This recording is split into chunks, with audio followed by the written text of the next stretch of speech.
Welcome back. Tradepreneur Show. I'm your host, Patrick Summers, and again, co-host filling in for Mike Costa is Tanya Priest. Welcome. Thank you, Patrick. Happy to be here. Yeah, and this episode, I think you probably will have a lot of insight. Actually, next two episodes, I'm actually doing two episodes back to back. So we're going to do this one, and our next episode, we're also going to be a part two of the conversation. And what it is, this one's geared mainly for, they're both for business owners, but also the technician in the field. And that is summertime. It happens all the time. The heat comes and we get very busy. No cool calls and things like that. And a trend happens. And that trend is revenue goes down on calls. Customer satisfaction can go down. Callbacks can tend to go up. And the overall the day of the technician becomes a little bit more chaotic. Why is that? Well, just the heat. Things are going wrong left and right. Lots of calls out there to get through. We get inundated with calls. Yes. Right. Yeah. And you had it in the sales, right? Mm-hmm. We would, in the non super hot months or super cold months, you're going out running a lead a day. Maybe two, but then summertime comes and you're running 3 or 4. Yeah, and there's only so many hours in the day. All right. Not only that, but something happens up here.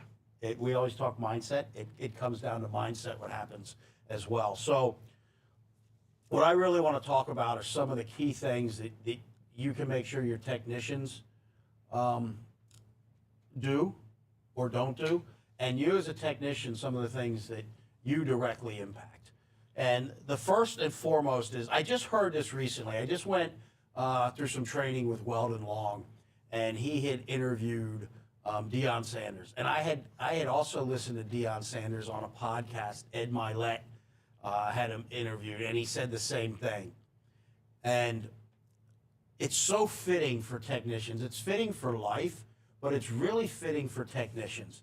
And Deion Sanders has this saying, be where your feet are. Be where your feet are. And Deion Sanders got that from a coach, right? Because he wanted to know, how he could do better, how he could improve, or like that. Coach told him, be where your feet are, right? Meaning, if your feet are here, if you're here in the present moment, be where your feet are. And Weldon Long talks about, you can only be, there's the past, present, and future. And you can only really exist and be present in one of them, all right? And a lot of times when we're running calls, especially in the summertime, when it's very busy, we tend to be in the future because we're thinking of that next call. You're thinking, you're not really present on the call you're on. You want to get it over with and done with. You're thinking about the next call you have and thinking about, I may have 3 more calls. And you're looking at your watch and you're thinking, oh, I got a hot date at 4 or 5, or I got to get my kids to practice at 6 or whatever it is. And you're not being where your feet are. You're not being present in the moment. I think one of the most important things, whether you have 1 call a day or you have 6 calls a day, which is on the unhealthy spectrum of number of calls to run, be present in that call. Be present in that call. For you, that should be the only call that matters. Listen, you have a dispatch team that needs to figure out what to do with the other calls while you're on that call. Okay? So be where your feet are. Be present in the moment on that call. Stay focused on the fundamentals. Right? What do you do when you have 1 call? If you show up to work and you got 2 calls scheduled, are you going to be able to take a little bit more time with those calls? Mm-hmm. Absolutely. And there's a process and procedure you go through, correct? Every single time. And when there's fewer calls, you might even enhance that process or procedure because you don't have the stress, you don't have the urgency to move on, right? So if you're present on that call and you have the process and procedures and you follow the process and procedures, that's right there. Those are some of the two most critical things. Do not cut steps out. All right. I equate it a lot to going to a doctor for a physical versus going to the emergency room for a pain in your leg or a cut. There's one thing the emergency room always tells you. That's why it cracks me up when people use the emergency room as their primary care physician. The emergency room and the urgent cares, right? It's like it's your primary, because every one of them says follow up with your physician. Because why? Because the emergency room is treat and street. Okay, that's fantastic. We don't want to treat and street as a technician. We do not want to rush in and fix the problem and move on, or what we think is the problem. That's the biggest issue, all right? So you go to the emergency room. Somebody gets to the emergency room. You get there. The doc says, oh, what happened? I see you're bleeding from your head. Yeah, you know what? I kind of got lightheaded, and I wasn't paying attention, and I was carrying something, and I fell and banged my head on the corner of the coffee table. Oh, okay. Maybe they'll do a scan. Maybe they won't. Maybe it only needs 4 sutures. And, they suture you up, and they street you, right? They send you out, and they follow up with your family physician.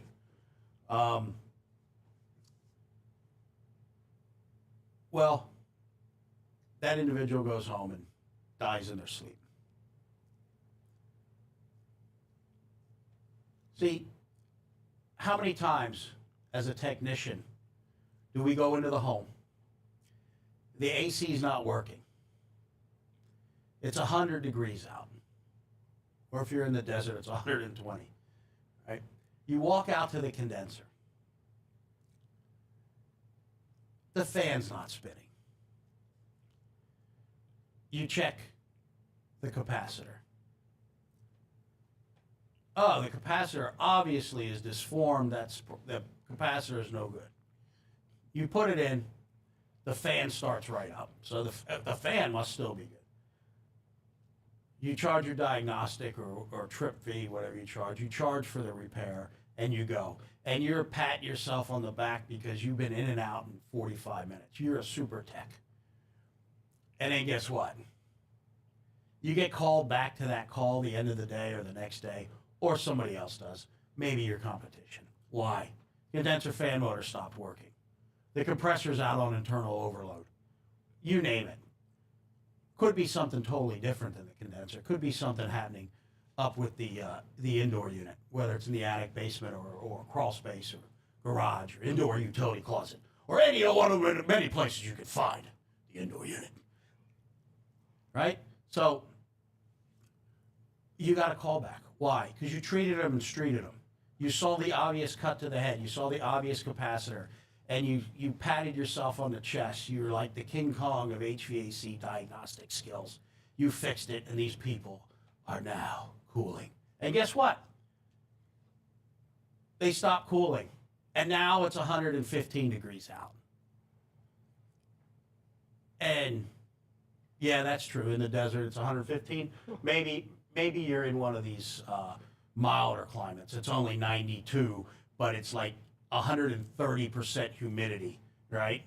Your eyebrows are like falling in your face and you're sweating so bad. But now the homeowner's unhappy, and you're going back on a callback because you didn't thoroughly diagnose the system, because you treated them and streeted them. The ER is overwhelming. You got away from the process and procedure, and you didn't do what mattered. You didn't do what needed to be done. So be where your feet are. Be present in the moment. Be present on that call. Whatever your process is, follow that process. I don't care if it's 75 degrees out or 120 degrees out. I don't care if you think you've got 1 call that day or 8 calls that day.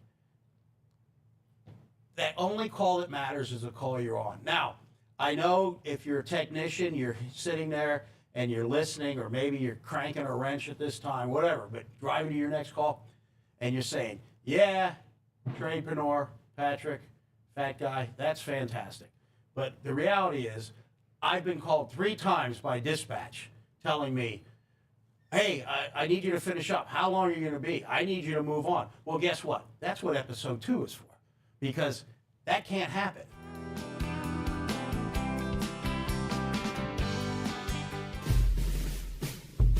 Patrick Summers here, General Air Conditioning and Plumbing. I want to talk to you about our Service Plus program. Right now, for $189, you can get your heating tune-up done, a plumbing inspection, and an electrical inspection to make sure your major systems and components of your home are not only operating efficiently, but most importantly, safely. Let's get you comfortable. Let's make sure you're safe. Let's get your systems tuned up, dialed in, and ready for a new year.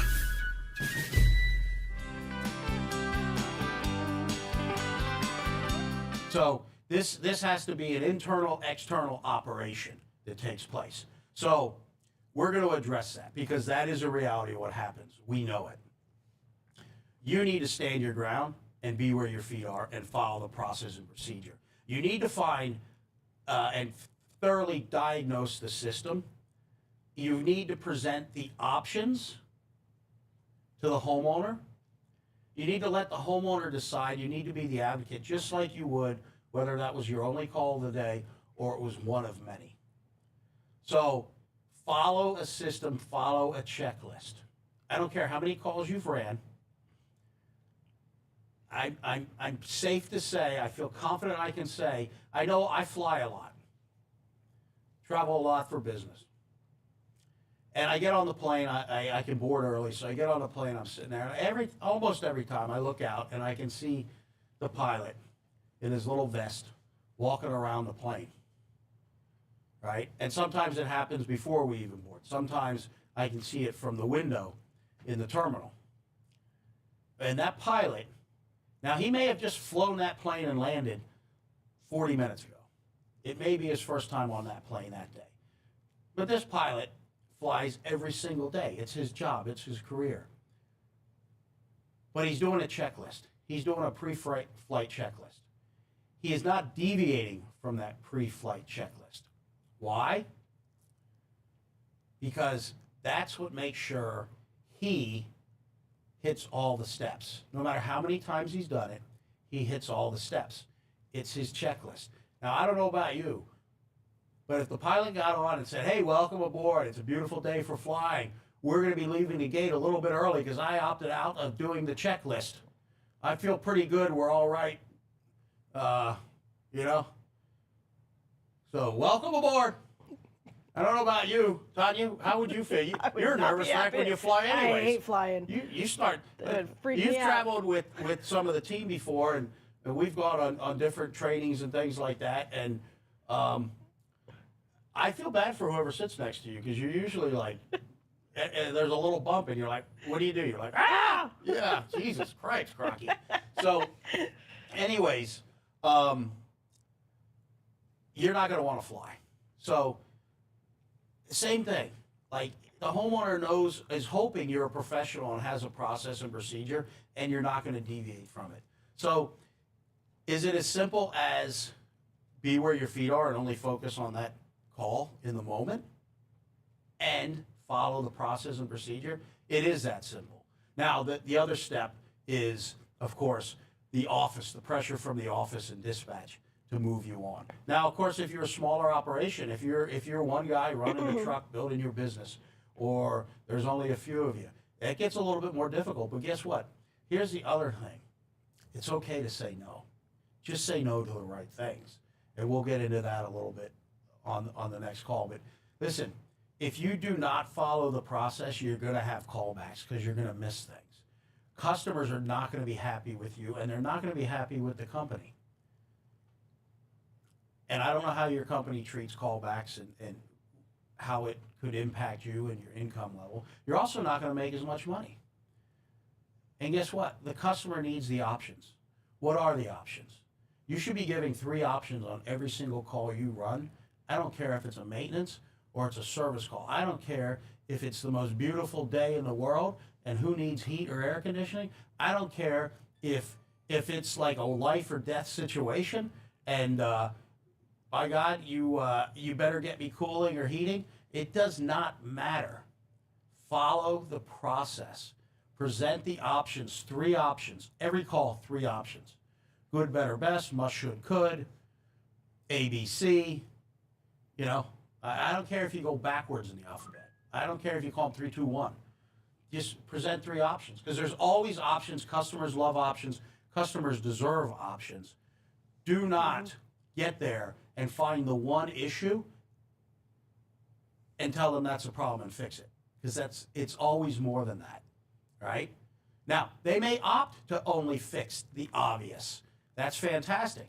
And then when you have the other recommendations and you write, and they're documented, and then you put customer went with option A or must to fix, replace capacitor, system operating at this time. Customer refused recommendation B and C, or 2 and 3, or you and me, because they only wanted that taken care of. Now when you go back, you can say, you know, it's not a callback now, because they had their options and they chose their options. Never withhold options from a homeowner.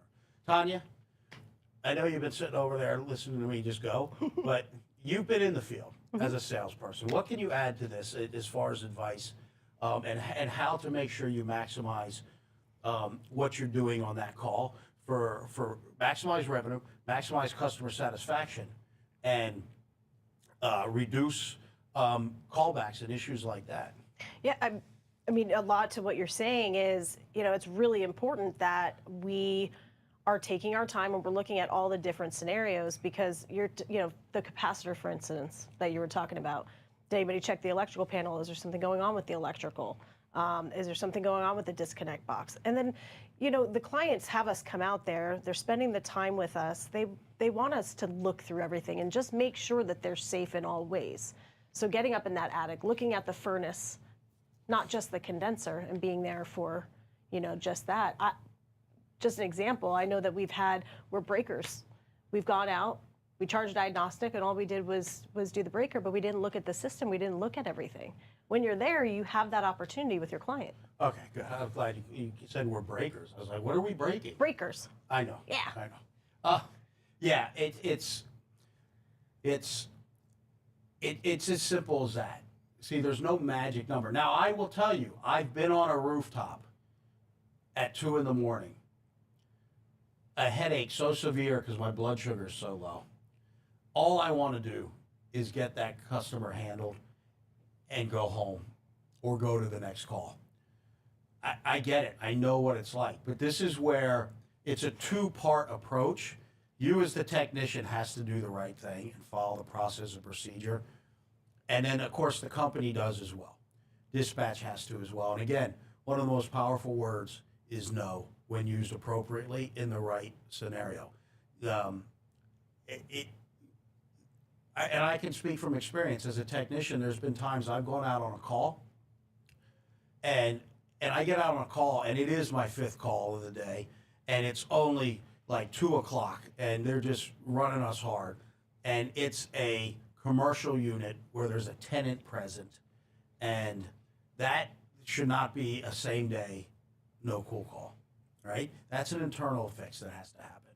Now, it can be a same day no cool call if the dispatch board and calendar allows for it, but in many cases it's not going to, and you have to prioritize. And we're going to talk about that in the next episode. You know, I'm going to have a handout, a checklist that we use that I'm going to share with you. It's going to be downloadable on our website at thetradepreneurshow.com. Feel free to use it. Take it and adjust it for your company or for you as a technician, but follow the steps.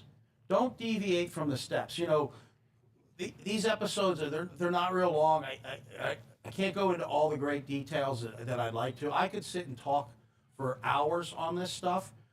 That's why I like to create the handouts. And you will see in short order some tutorials and some training videos that will go into greater detail on things on the website. That will be, you know, I'm just going to give it to you. I want you to have access to it.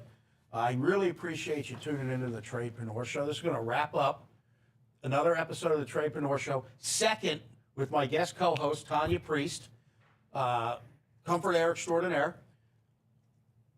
Appreciate your support. I'd love for you to share the podcast with anybody you know in the trades that you think may benefit. Appreciate any likes, comments, feedbacks. Find us not only on the audio, wherever you can find a podcast, but our YouTube channel as well. Check us out there. We've got more than just the podcast episodes. We got some clips and some shorts and some things like that. Be great. The next episode, we're going to be discussing the dispatch side of this equation, the call-taking side of this equation. Tanya has ran a call center for us. She's also dispatched, so she's going to have a lot of input to bring. So tune into the next episode. If you're a technician, listen to this. Tell your dispatchers, tell your business owners about it. You're not going to want to miss it.